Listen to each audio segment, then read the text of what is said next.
5 تا از بهترین روش‌های درمان خانگی کبد چرب. هلو گایز، چطورید بچه‌ها؟ توی این قسمت میپردازیم به 5 تا از روش‌های درمان خانگی کبد چرب. کبد چرب یکی از مشکلات رایج جامعه ما هستش که با تغییرات سبک زندگی و رژیم غذایی نامناسب به وجود میاد. با استفاده از روش‌هایی که داخل ویدیو بهتون میگیم میتونید که با استفاده از اونو کبد چرب خودتون رو داخل خونه درمان بکنید. اولین مورد مصرف میوه و سبزیجاته که یکی از راه‌های مؤثر در درمان کبد چرب افزایش مصرف میوه‌ها و سبزیجاته که این مواد غذایی به علت آنتی‌اکسیدان‌هایی که دارن باعث میشه که کبد چرب شما از بین بره. مورد بعدی کاهش مصرف چربی‌های اشباع شده هستش. چربی‌های اشباع شده موجود در غذاهای مختلف مثل گوشت قرمز، بیسکویت، تنقلات میتونه که باعث کبد چرب بشه و اون رو تشدید بکنه.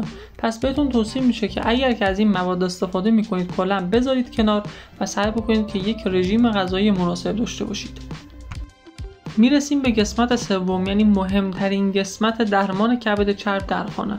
برای اینکه بتونید کبد چرب خودتون رو داخل خونه درمان بکنید بهترین روشش ورزشه و اگر که میخواین خیلی سریعتر این اتفاق بیفته باید به صورت منظم ورزش بکنید و سعی بکنید که برای ورزش ها به صورت هوازی باشه که میتونه تاثیرش رو چندین برابر بکنه.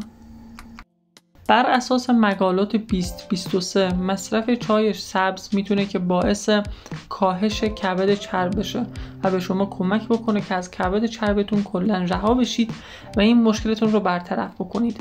پس حتما بهتون پیشنهاد میکنم که روزانه 2 الی 3 فنجان چای سبز مصرف بکنید که این مشکلتون برطرف بشه.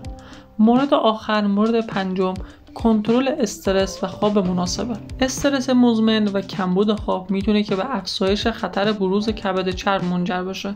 بنابراین برنامه‌ریزی برای کاهش استرس و ایجاد یک روال خواب منظم بسیار مهمه و میتونید که از روش‌هایی مثل مدیتیشن، تمرین یوگا، تکنیک‌های تنفس عمیق و ایجاد یک محیط خواب مناسب استفاده بکنید تا بتونیم که اگر که امکان ابتلا به شرایط بیماری کبد چرب رو داریم ازش جلوگیری بکنیم و به این بیماری مبتلا نشیم.